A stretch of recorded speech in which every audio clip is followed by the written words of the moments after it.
really pleased with the response from the group against a very good Tigres team. And the scoreline obviously is better than we've experienced previously, and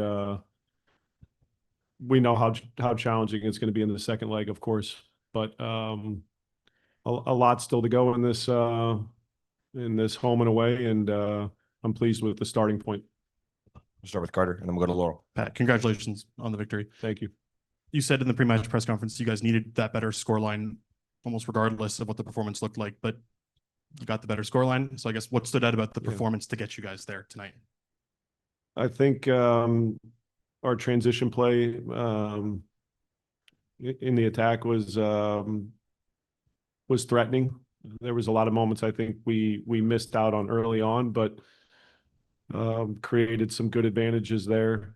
And I think that stemmed from some good defensive organization and pressure. I think that Kevin and Tom early on, and then just the way Obi and Pavel were working behind them with Sammy centrally, but more Obi and Pavel in the wide areas did a really good job. Second balls was key with how direct the game was. I thought we were too direct early on and could have been composed in some moments where we dealt with their direct play well, but just maybe didn't recognize that we had a little bit more time. Having said that, when we had to play direct, I think we competed in a good way. And when the game wasn't pretty, what we said was, can we win individual duels and know how to compete against a very strong team? And I thought we did that well. You mentioned the defense standing out. A clean sheet in this tournament is obviously so valuable heading to the second leg, but kind of felt like everyone on that back line stood out. But Gilberto Flores was among them. I thought looked particularly strong. Yeah. What stood out about their performance tonight to help kind of get you to this point, and how can you kind of build on that going into a second leg? Yeah, everybody will have different takes on what they see and what's the good and the bad. Miles, he's still the anchor there.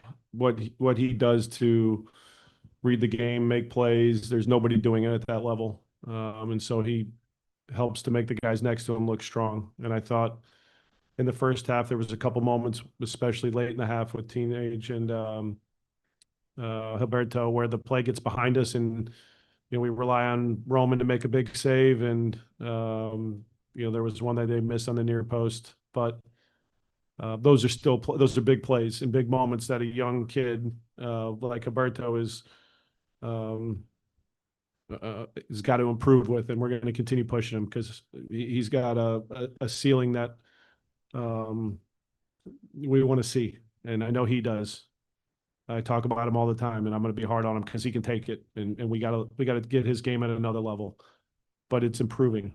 And so that's why he's on the field, is because we've seen more consistency in his play. And I think on the ball is making better decisions. So yeah, they kept a clean sheet. We relied on Roman in a really big moment. There was a lot of blocks in the second half that I was pleased with from backline midfielders. Good recognition in those moments of, how to keep play from getting to Roman. But the clean sheet's important, and the back line, I think, showed improvements in a few areas tonight that maybe we didn't see in the previous two. We'll go to Laurel and then Nikenta.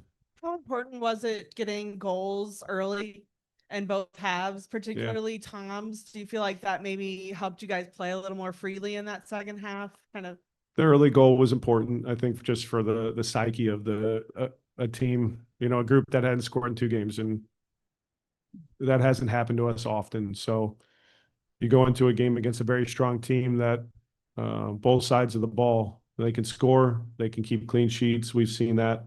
So to score early was important. And, Guzmán in goal, his distribution is as good as any. And so we were able to capitalize on that, but he's excellent. And so you don't expect that. And Kevin did a good job to finish that play off. Ender recognizing the right pass. Those are the little details of whether we created it or we turned the ball over that we hadn't been capitalizing on previously. And then would I say it helped us to play freely? Not really, because I didn't feel like we were playing freely enough after that. You know, sometimes you can get tense and you can drop off a little bit. I still think we defended in a good way, but I think we could have been a little bit better with the ball. That's okay. But and then you know, Tom does the transition moment. The goal that Tom scores is a really good goal, really good finish. And then, you know, at the end there with Kevin, great ball from Dotto. And those are some moments where when we talk about how do we move when we win the ball in transition, how do we move away, how do we move to goal? That was better tonight. And then just with how physical the game was tonight, did you have to how hard did you have to consider that when you decided to put Evander coming in off, you know, Yeah. still working back from that injury? It's not hard to put Evander on. I think it was where he was in going into the game and knowing that if we felt 45 was, you know, the number we were looking at, having him on the field at the end of the game was something we felt would be beneficial. And so the decision not to at halftime was just the way the group looked. And I think, you know, Tom and Kevin were doing a really good job with how we were getting pressure to the ball, but also because we maybe lacked a little bit of composure at times and we were playing direct, they were doing a really good job of helping us in those moments. So we waited a little bit, but yeah, that was the reasoning for you know, kind of how we were planning on progressing Evander and then how it actually played out. But yeah, I think there was another question there, but I don't know. What was it? I think you got it. I get it. All right. We'll go to Kenta and then to Tito. It was Roman's 150th match for this club, the fourth player to reach that milestone. He's kind of been there since day one, when as a super draft pick ahead of the 2022 season when you started out with this club as well. What has his development been like under your eyes, and how important is he as a piece for your roster right now? I think you still see the shot stopping is at a very, very high level. The play he makes right before half is the most important play that he has to make, and he did it. And there was moments in the first half I think he could have controlled the ball. I think we were releasing it too early with you know, the pressure that was arriving. Again, it always looks easier where I'm standing than what he's seeing with Aguirre, who presses very well, and some of the others. So you know, maybe it's trying to eliminate risk, but we're trying to get these guys comfortable in ways where the first thought isn't always direct. It's, can we find a solution? And if we can't, then don't take risks. And I think those are some of the areas in the first half that stood out that I would like to see back to see if we can improve. But in the end, shot stopping and keeping goals from going in the net is the most important thing. And he does that very well. So that's been consistent all along. His desire to get better has been there all along. It's how do we help him get there? So yeah, it's been he's been a steady influence in our group. We'll go to Tito and then we'll go to Cam. Hi, coach. This is Golpe Cincinnati, Spanish media. El domingo creo que todos terminaron decepcionados por el juego o la derrota ante Toronto. Yo he escuchado a aficionados y medios. ¿Cómo hay que ir a jugar en México? Hay que ir a defender este resultado, hay que ir a hacer goles. Y si con este plantel tenemos para llegar más lejos en esta temporada. Coming out of Sunday, which was a bit of a shocking result for media and for fans, to respond like this, now how do you feel like you need to play going down to Mexico for leg 2? Do you need to go for goals? Do you need to defend? How do you approach the second leg? Yeah, look, when we expect to win. That's a good thing. We expect to win against whoever we play at home. You know, so if people call it shocking, sometimes that lacks respect for the opponent. And I think you see in this league, if a team has a bad day, anybody's beating you. That's clear. And we don't want that to be the case with us, but that was the case on the weekend with Toronto. I think the response was positive because we just beat a very good team. And we know that that very good team is going to be motivated and ready to turn things around with the second leg. So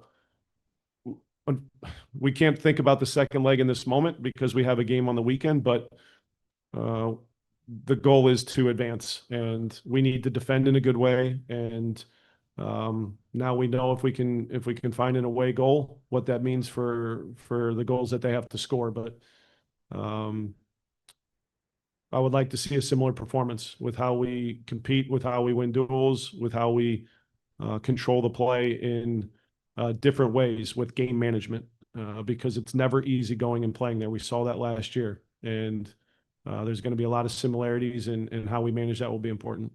We'll go last one here to Cam.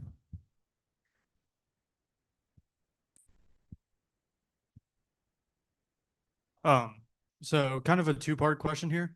Firstly, bit of a different look in the midfield tonight. Can you just go through kind of what went into that thought process, both personnel and shape? And then also, we did see at times Ender and Brian Ramirez flipped. What went into that?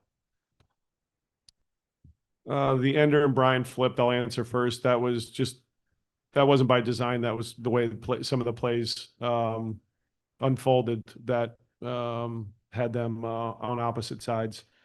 With the structure of the midfield, it was things that we've looked at in preseason, different ways to get more numbers centrally, and still, it all comes down to how do we get our best group on the field. How do we look a little different at times, not just to look different, but with the pieces we have to to score goals, to be able to defend against the ball in a strong way. And I thought you saw that tonight. So how we position those guys with Sammy, it was some of the ways he's helped us to progress the ball and connect with the back line and receive to advance. I think he does that in a really good way. And then with Obi and Pavel, it's the box to box, the ground cover, positioning of the wing backs and how they move from deep spaces forward. Those are some of the ideas there, and it's also the work rate and the honest play that you get out of them. So they both did a good job, and I think the midfield throughout preseason, through the beginning of regular season play and Champions Cup play, has been the strongest part of our team.